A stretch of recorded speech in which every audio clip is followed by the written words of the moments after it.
Biyaheng Kabanatuan ngayong araw, July 29, si Prezina.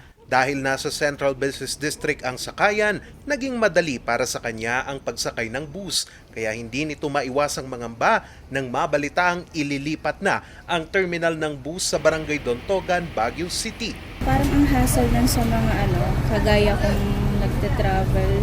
Kasi parang sobrang lapit na sa lahat.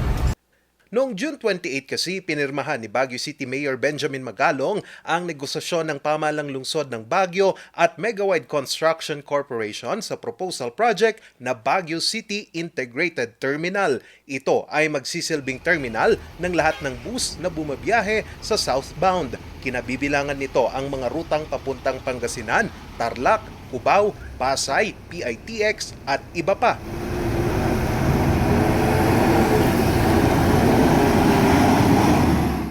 No, it's supposed to be a facility where all of the land-based transport converge. So you have provincial buses, you have jeepneys, both modern and traditional, also taxis that converge in one area. Ang nasabing proyekto ay nagkakalaga ng higit 1.1 billion pesos at itatayo sa 5 ektaryang lupain na kinatitirikan ngayon ng transfer station ng basura ng Baguio City. Ayon sa kumpanya, moderno, maayos at malinis na terminal ang alok nito sa mga pasahero. Maliban dito, mas mababawasan daw ang traffic sa Central Business District. Outside of the city center.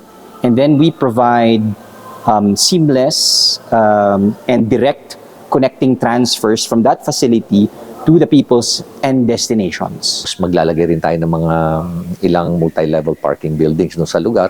So yung ating mga bisita, all they have to do is park there, tapos take a public transport to go to their hotels. Hati naman ang opinyon dito ng publiko.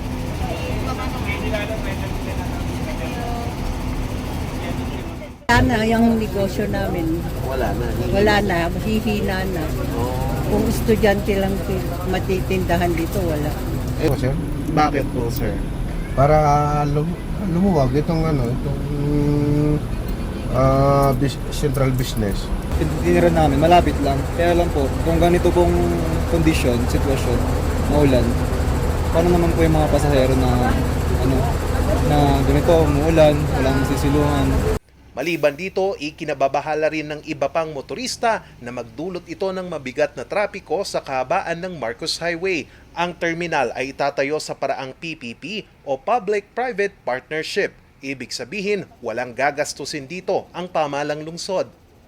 So pina-receive na natin sa City Development Council last Friday, no, for their approval, pero hindi pa namin nakukuha ang kanilang feedback. After the approval of CDC, we will have 120 days naman approval of the City Council. Dito sasalain ng konseho ang detalye ng proyekto sa mga isasagawang public hearing at samut-sari pa. Pag magkataong maaprubahan ito, sasalang ito sa Swiss Challenge kung saan bubuksan ang proyekto para sa iba pang nais magpresenta ng ibang plano para dito. Ang sinumang mananalo sa Swiss Challenge ay siyang magtatayo sa proyekto. Samantala, ililipat naman ang transfer station ng basura ng Baguio City sa ibabang parte ng itatayong terminal. Mananatili pa rin sa Governor Pat Road ang mga terminal ng bus na papuntang northbound. Charles Nicolimon para sa Luzon Headlines.